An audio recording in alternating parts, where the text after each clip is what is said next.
ਸਾਹਿਬ, ਕੱਲ ਦਾ ਮੈਚ ਤੇ ਇੱਕ ਲਿਹਾਜ਼ ਨਾਲ ਸਾਡੇ ਹੱਥੋਂ ਚਲੇ ਗਿਆ ਸੀਗਾ।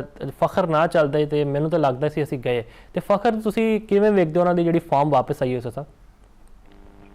ਮੁਫਾਦ ਜੀ, ਕੱਲ ਦੇ ਮੈਚ ਦਾ ਸਾਡੀ ਕੋਈ ਨੇਕੀ ਕੰਮ ਆ ਗਈ ਤੇ ਅਸੀਂ ਜਿੱਤੇ ਹੈਗੇ, ਵਰਨਾ ਸਾਡਾ ਹਾਲ ਕੋਈ ਨਹੀਂ ਹੈਗਾ। ਜਿਸ ਤਰ੍ਹਾਂ ਸਾਡੀ ਬੌਲਿੰਗ ਤੇ ਹੈਗੀ ਆ, ਤੇ ਬਹੁਤ ਹੀ ਦੁੱਖ ਹੋਇਆ ਕਿ ਪਾਕਿਸਤਾਨ ਨੇ ਕੋਈ ਗਲਤੀ ਤੋਂ ਆਪਣਾ ਸਬਕ ਨਹੀਂ ਸਿੱਖਿਆ। ਜਿਹੜੀਆਂ ਗਲਤੀਆਂ ਅਸੀਂ ਪਹਿਲੇ ਕਰਦੇ ਆਏ ਸੀ ਏਸ਼ੀਆ ਕੱਪ ਦੇ ਇੱਧਰ, ਉਹੀ ਗਲਤੀਆਂ ਅਸੀਂ ਹੁਣ ਵੀ ਕਰੀ ਜਾ ਰਹੇ ਹੈਗੇ ਆ।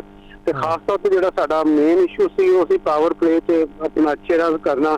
ਤੁਸੀਂ ਇਹ ਦੇਖੋ ਕਿ ਜਿਹੜੇ ਉਹਨਾਂ ਦੇ ਜ਼ਿੰਬਾਬਵੇ ਦੇ ਸਨ, ਬੈਂਟੋ ਨੇ 49 ਸਕੋਰ ਕੀਤਾ, ਮਨਮਾਨੀ ਨੇ 30 ਰਨ ਕੀਤੇ। ਉਹਨਾਂ ਨੇ ਪੂਰਾ ਇੱਕ ਪਾਵਰ ਪਲੇ ਨੂੰ ਪ੍ਰੋਪਰ ਪਲੈਨਿੰਗ ਦੇ ਨਾਲ ਇਸਤੇਮਾਲ ਕੀਤਾ। ਉਹਨਾਂ ਦੀ ਪਹਿਲੀ ਵਿਕਟ ਜਾ ਕੇ 72 ਰਨ ਤੇ ਡਿੱਗੀ ਸੀ ਤੇ ਪਾਵਰ ਪਲੇ 'ਚ ਉਹਨਾਂ ਨੇ ਮੇਰੇ ਖਿਆਲ 53 ਤੋਂ ਜ਼ਿਆਦਾ ਸਕੋਰ ਕੀਤਾ ਹੈਗਾ ਸੀ।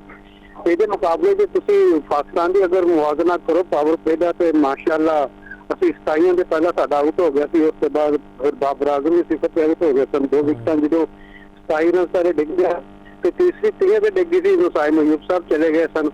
ਤੇ ਉਸ ਤੋਂ ਬਾਅਦ ਟੀਮ ਦਾ ਸੰਭਾਲਣਾ ਮੇਰੇ ਖਿਆਲ 'ਚ ਅਗਰ ਕੱਲ ਫਖਰ ਨਾ ਹੁੰਦਾ, ਜਿੱਦਾਂ ਤੁਸੀਂ ਬਿਲਕੁਲ ਠੀਕ ਆਖਿਆ, ਕਿ ਅਗਰ ਫਖਰ ਇੱਕ ਜ਼ਿੰਮੇਦਾਰਾਂ ਉਹਨਾਂ ਨੇ ਖੇਡੀ 44 ਰਨ ਦੀ, ਅਗਰ ਉਹ ਕੱਢ ਦਿੱਤੀ ਜਾਵੇ ਤਾਂ ਫਿਰ ਤਾਂ ਅਸੀਂ ਬਿਲਕੁਲ ਸਾਡੀ ਟੀਮ ਫਾਰਗ ਹੈਗੀ ਸੀ। ਤਾਂ ਯੂਸੁਫ ਸਾਹਿਬ, ਸਿਕੰਦਰ ਰਜ਼ਾ ਨੇ ਕਿਹਾ ਸੀ ਕਿ ਅਸੀਂ ਪਾਕਿਸਤਾਨ ਨੂੰ ਕੋਈ ਨਾ ਟਫ ਨਹੀਂ ਸਮਝਦੇ, ਅਸੀਂ ਸਾਡੇ ਵਾਸਤੇ ਸ਼੍ਰੀਲੰਕਾ ਵੀ ਉਵੇਂ ਬਰਾਬਰ ਹੈ ਜਿਵੇਂ ਪਾਕਿਸਤਾਨ ਹੈ। ਤਾਂ ਉਹਨਾਂ ਨੇ ਵੀ ਕੱਲ 34 ਰਨ ਦੀ ਬੜੀ ਜ਼ਬਰਦਸਤ ਇਨਿੰਗਸ ਖੇਡੀ ਹੈ। ਤੇ ਸਾਨੂੰ ਲੱਗਦਾ ਹੈ ਕਿ ਸਿਕੰਦਰ ਦੀ ਗੱਲ ਬਿਲਕੁਲ ਠੀਕ ਹੈ, ਤਾਂ ਅੱਗੇ ਜਾ ਕੇ ਜਿਹੜੇ ਦੀਗਰ ਮੈਚਿਸ ਨੇ ਉਹਨਾਂ ਵਿੱਚ ਵੀ ਸਾਨੂੰ ਉਹ ਤੰਗ ਕਰਨਗੇ। ਦੇਖੋ ਜੀ, ਬਿਲਕੁਲ ਜਿਹੜੀ T20 ਫਾਰਮੇਟ ਹੈਗਾ, ਜੇ ਕੋਈ ਟੀਮ ਦੀ ਹੈਲਪ ਨਹੀਂ ਲਈ ਜਾ ਸਕਦੀ, ਤੇ ਸਾਇਮਾ ਤੁਹਾਨੂੰ ਯਾਦ ਹੋਗਾ ਕਿ ਜ਼ਿੰਬਾਬਵੇ ਕਪਤਾਨ ਨੇ ਕਿਹਾ ਸੀ ਕਿ ਅਸੀਂ ਤਗੜਾ ਮੁਕਾਬਲਾ ਕਰਾਂਗੇ, ਸਾਨੂੰ ਆਸਾਨ ਟੀਮ ਨਾ ਸਮਝਿਆ ਜਾਵੇ।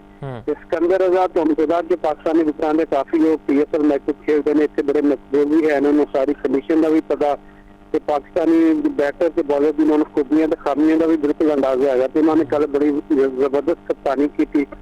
ਉਹਦਾ ਤੁਸੀਂ ਦੇਖੋ ਉਹਨਾਂ ਕੋਲ 2 ਕੈਚ ਛੁੱਟ ਗਏ ਸਨ, ਜਿਹਦੀ ਵਜ੍ਹਾ ਤੋਂ ਉਹਨਾਂ ਆਪਣਾ ਮੈਚ ਇਹਨਾਂ ਦਾ ਨਿਕਲ ਗਿਆ ਸੀ, ਵਰਨਾ ਮੈਚ ਦੇ ਤੋਂ 18 ਓਵਰ ਤੱਕ ਉਹਨਾਂ ਦੇ ਹੱਥ 'ਚ ਹੈਗਾ ਸੀ।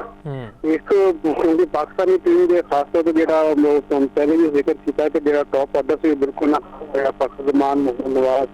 ਇਸ ਤੇ ਸਾਨੂੰ ਉਸਮਾਨ ਖਾਨ ਦੀ ਤਾਰੀਫ ਕਰਨੀ ਚਾਹੀਦੀ ਹੈ ਕਿ ਉਹਨਾਂ ਤੋਂ ਜਿਹੜੀ ਨੀਂਦ ਉਹਨਾਂ ਨੇ ਖੇਡੀ ਹੈਗੀ ਹੈ, ਇਹਦੀ ਤੋਕੋ ਨਹੀਂ ਕੀਤੀ ਜਾ ਸਕਦੀ, ਕਿਉਂਕਿ ਤੁਹਾਨੂੰ ਪਤਾ ਕਿ ਉਹ ਛੱਕੇ ਤੇ ਚੌਕੇ ਲਗਾਉਣ ਤੇ ਮਾਹਿਰ ਨੇ। ਉਹ ਯੂਸੁਫ ਸਾਹਿਬ, ਹਜੇ ਵੀ ਮੈਂ ਵੇਖ ਰਿਹਾ ਸੋਸ਼ਲ ਮੀਡੀਆ ਤੇ ਲੋਕੀ ਤਨਕੀਦ ਕਰਦੇ ਸਨ ਕਿ ਉਸਮਾਨ ਖਾਨ ਜ਼ਿਆਦਾ ਟੋਲਬਾਜ਼ੀ ਗੱਲ ਕਰਦੇ ਪਏ ਸੀਗੇ, ਜਿਹੜੀ ਉਹਨਾਂ ਦੀ ਸ਼ਾਰਟ ਸਿਲੈਕਸ਼ਨ ਹੈ ਉਹਦੇ ਵਿੱਚ ਬੜਾ ਮਸਲਾ ਆ ਰਿਹਾ ਸੀਗਾ।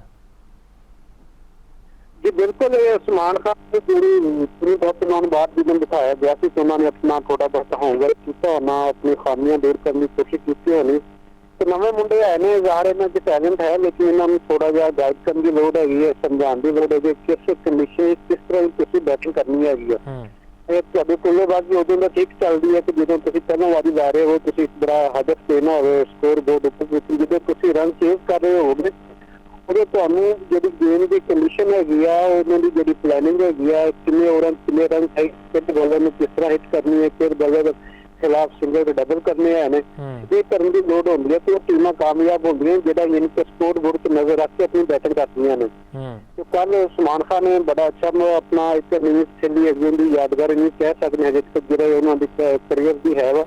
ਇੱਕ ਸੈਂਚੁਰੀ ਉਹਨਾਂ ਨੇ ਬਣਾਈ ਸੀ, ਉਸ ਤੋਂ ਬਾਅਦ ਉਹ ਜ਼ਾਹਰਾ ਖਿਲਾਫ ਜਾ ਰਹੇ ਸਨ, ਟੀਮੋਂ ਬਾਹਰ ਵੀ ਕਿਤੇ ਉਹਨਾਂ ਨੂੰ ਉਹ, ਕਿਉਂਕਿ ਸਾਡਾ ਮੇਨ ਜਿਹੜਾ ਇਸ਼ੂ ਹੈਗਾ ਉਹ ਹੈ ਕੀਪਿੰਗ ਦਾ।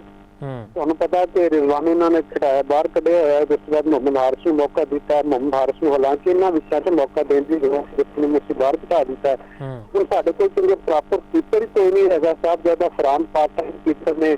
ਉਸਮਾਨ ਖਾਨ ਨੂੰ ਕਹਿ ਸਕਦੇ ਹੋ ਕਿਸੇ ਹੱਦ ਤੱਕ ਯਾਨੀ ਕਿ 70-80% ਉਹ ਕੀਪਿੰਗ ਕਰਦੇ ਹੈ ਨੇ, ਹਾਲਾਂਕਿ ਉਹਨਾਂ ਦਾ ਜਿਹੜਾ ਅਸਲ ਕੰਮ ਤਾਂ ਬੈਟਿੰਗ ਹੈਗਾ। ਹੁਣ ਕਿਉਂਕਿ ਸਾਡੇ ਕੋਲ ਕੀਪਰ ਕੋਈ ਨਹੀਂ ਹੈਗਾ ਤੇ ਅਸੀਂ ਪਾਰਟ ਟਾਈਮ ਦੇ ਤੌਰ ਤੇ ਜ਼ਾਹਰਾ ਉਸਮਾਨ ਖਾਨ ਨੂੰ ਰੱਖਣ 'ਚ ਮਜਬੂਰ ਹੈਗੇ ਆ। ਤੇ ਮੇਰੇ ਖਿਆਲ 'ਚ ਯੂਸੁਫ ਸਾਹਿਬ, ਜੇ ਬਾਬਰ ਆਜ਼ਮ ਦੀ ਗੱਲ ਕਰੀਏ, ਅਸੀਂ 2 ਸਾਲ ਬਾਅਦ ਜਾ ਕੇ ਉਹਨਾਂ ਦਾ ਬੱਲਾ ਇੱਕ ਚੱਲਿਆ, ਲੇਕਿਨ ਕੱਲ ਅਸੀਂ ਵੇਖਦੇ ਪਏ ਸੀ ਕਿ ਉਹਨਾਂ ਦਾ ਜਿਹੜਾ ਬੈਟ ਹੈ ਤੇ ਜਿਹੜਾ ਪੈਡ ਹੈ ਉਹਦੇ ਵਿੱਚ ਬੜਾ ਫਰਕ ਹੁੰਦਾ ਹੈ। ਉਹ ਇਸ ਚੀਜ਼ ਨੂੰ ਕਵਰ ਹੀ ਨਹੀਂ ਕਰ ਪਾ ਰਹੇ ਹੈ। ਮਤਲਬ ਮਾਈਕ ਹੈਸਨ ਸਾਹਿਬ ਬੜੀ ਟੀਮਾਂ ਦੀ ਇਹਨਾਂ ਨੇ ਕੋਚਿੰਗ ਕੀਤੀ ਹੈ ਤੇ ਬਾਬਰ ਨੂੰ ਦੱਸਦੇ ਨਹੀਂ ਕਿ ਇਹ ਤੇਰਾ ਜਿਹੜਾ ਵੀਕਨੈਸ ਹੈ ਇਹਨੂੰ ਤੂੰ ਠੀਕ ਕਰ।